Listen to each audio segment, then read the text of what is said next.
This is sweet tea.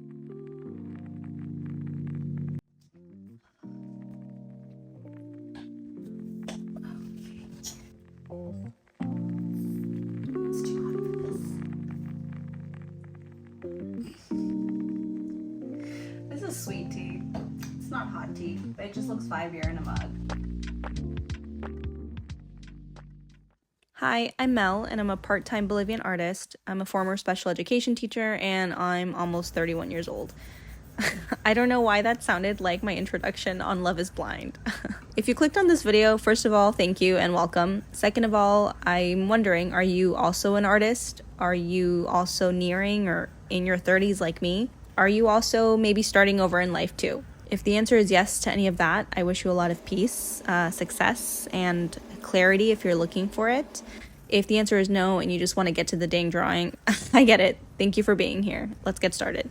Like I said, I'm originally from Bolivia. I'm 31 now and I came here when I was 6, so I've been in the US pretty much my entire life. I am a first-generation immigrant. I am a DACA recipient, if you know what that's about. If you don't and you have questions, I can definitely answer those another time. But the gist of that kind of status is that I had a lot of not so traditional paths that I had to choose, and being an artist wasn't necessarily ever in the plan, not formally anyway. I honestly don't have a lot of art memories from when I was a kid. I was watching other artists and their vlogs on their art journey just to kind of see how I wanted to set up mine.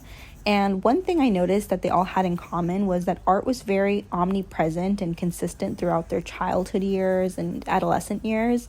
That wasn't exactly the case for me. Like I said, I don't have a ton of memories, and when I think of them, the only two that come up the most vividly, at least, is one, learning how to draw SpongeBob from this book because my crush Jimmy in the 4th grade liked SpongeBob, and two was Abigail from 1st grade ripping up my drawing and telling me in Spanish that nobody would believe me because I didn't speak English, and she was the only one who would translate, and she wasn't going to translate and tell on herself.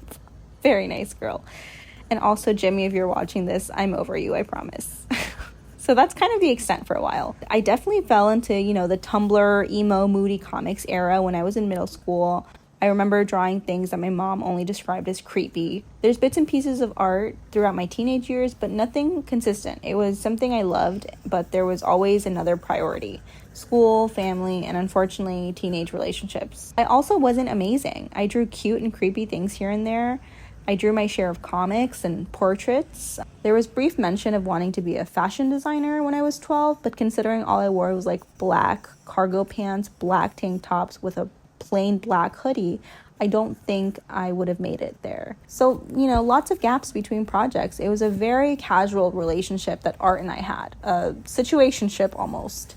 And to be honest, growing up in an immigrant household comes with its own emphasis on education. If you know, you know. There was a lot of pressure for sure on education and on me from my parents. And I say that with love, and I say that, positively. One, because my mom's watching right now because she's subscribed to my channel. Gracias, mami. And two, because I did ingrain the value of education into myself from very early on. And to this day, I absolutely think education is a universal human right, and I advocate for it in a lot of areas in my life. So I'm very grateful to my parents and to the culture for teaching that, because sometimes it's not as accessible for other people due to their situations or their background or their race. And I learned that from a very young age, and I'm super thankful to my family for that. That pressure and emphasis on education, being an artist was nowhere in the realm of possible careers. There was the classics, the pushes for be a doctor, be a lawyer. My dad would say, you can argue so much about wanting to go to the mall, just be a lawyer. The usuals. But ultimately, I did land on teaching, and my parents supported me and just said, be the best teacher you can be. But are you ready for a twist? Well, it's not such a huge twist. A lot of high schoolers thinking of their future, unfortunately, go through this moment. I didn't have papers. I didn't have documentation, and I didn't know that I couldn't go to college and plan my future like my peers were planning their future.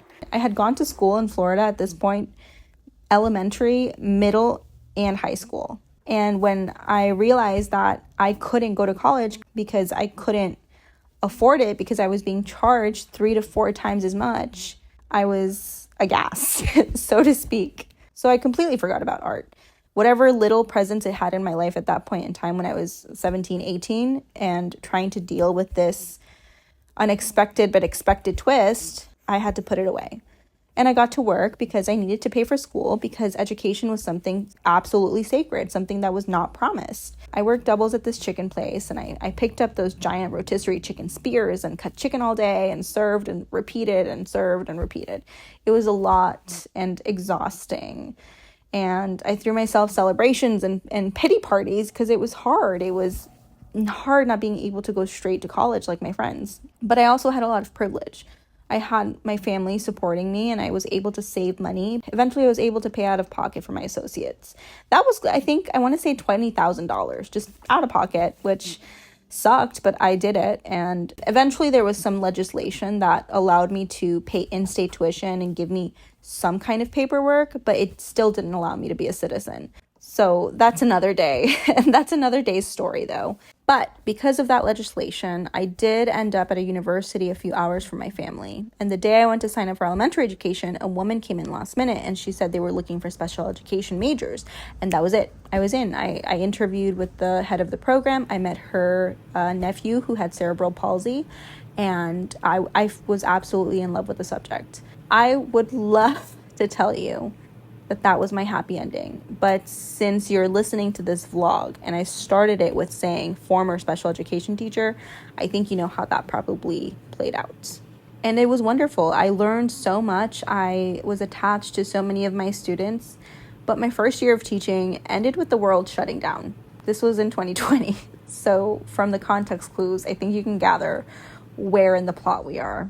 Now, since this is primarily an art channel, we won't get into the nitty-gritty of teaching and the education system and the semantics. I think it's a very large mammoth in the room, country, that we all acknowledge has been lacking support for a very long time. What I want to pull out from my teaching experience is the students I had and all that I learned.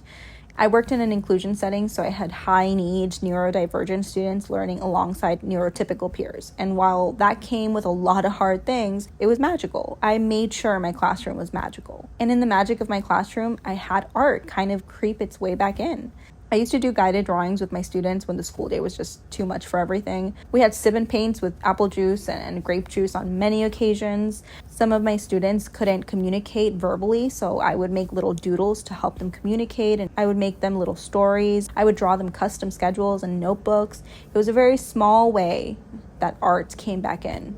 But in those 5 years, the situation kind of heated up again. Now we land about 2 years ago, and I remember exactly the video I watched. Paloma the Peach's probably most popular one, how I illustrate using Procreate and the brushes and techniques that she used. I don't remember exactly my thought process, but I did download Procreate, and I created my very first official drawing in years. I drew some very flat plants and listed them on Etsy, and this is where Mellipops was born. The name of my brand comes from a friend's loving nickname for me, Mellipop. She was a fellow teacher, and although we aren't as close anymore, I do have her to thank for the name, and I've thought about rebranding or just going by my full name, but it doesn't really feel right just yet. I don't know that I ever will change it. So after those not so good plants, I kept drawing some not so great doodles. And to be honest, I didn't really practice. I didn't set time aside. I think I came into it very like, oh, I can make some cool prints and just sell them. Not a great approach, because I was still treating art very casually. Okay, I promise I didn't plan this situationship analogy, but it does fit. So eventually, I reached a turning point in my final year of teaching, and I think I knew it was my final year. I loved my students so much, but my mental health was crashing. One time, this is really bad, okay? And I intended this voiceover for this draw with me to be like peaceful and to tell you my art story in a very eloquent way, but it's giving more, we're on FaceTime and it's just chaos, and I'm giving you the tea.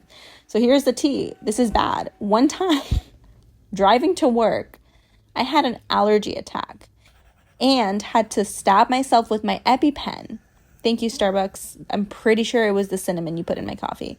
Good thing I don't drink you anymore. But I had to go to the ER, and I was not even low-key, but I was high-key chilling and happy to just get to be home for the rest of the day and not have to go to work. How messed up is that? So I quit. I finished the year, But when they sent the RSVP for the following year, I hit no. And I'm going to be completely transparent. Leaving teaching absolutely broke my heart. I was super emo and wrote this whole breakup letter that maybe I'll share one day. But it was like a breakup. The last day of school, I was ugly crying with some of my first graders. I remember one of my students literally crying and saying, like, I don't want to go to second grade. I like first grade. I'm going to stay here. And when I took my classroom down for the last time, it was such a hollow grief because I put it together with so much love and it was so cute. It was called Disco Room. And like I said, it was magical. I made sure that those students were loved and safe and learned and educated in the best way with all the knowledge they deserved. So it broke my heart and I was so sad. But I felt a lot of relief. It felt like I kind of reconnected with myself even. So I left teaching and then I threw myself into art that summer. I threw myself into looking for other jobs. I had my first major shop update. I made a website. I started posting a little more consistently on YouTube. Not that great, still working on it. And you know what? It was a little bit of a fail. I think I had like 2 or 3 wonderful people order something from my very first shop update. And the rest were my friends and family. So thank you. And my mom ordered like $30 worth of stickers. Thanks, Mama. And it's a little embarrassing to admit because I put a lot of work into it. But honestly, looking back now, it wasn't as much work as I thought at the time. I was still a wobbly artist. I wasn't even sure what my brand was.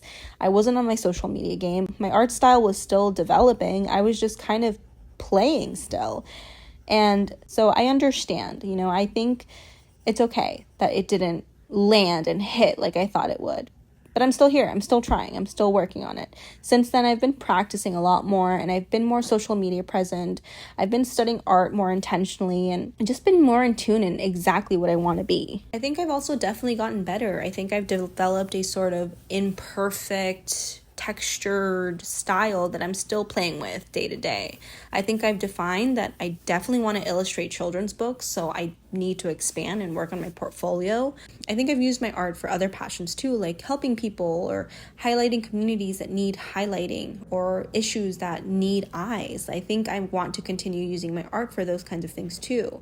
I never set out to say, oh, I want to be a full-time artist or I'm going full-time, that's the goal. I never laid that goal out for myself. And I think it's because if I say it, then it's real.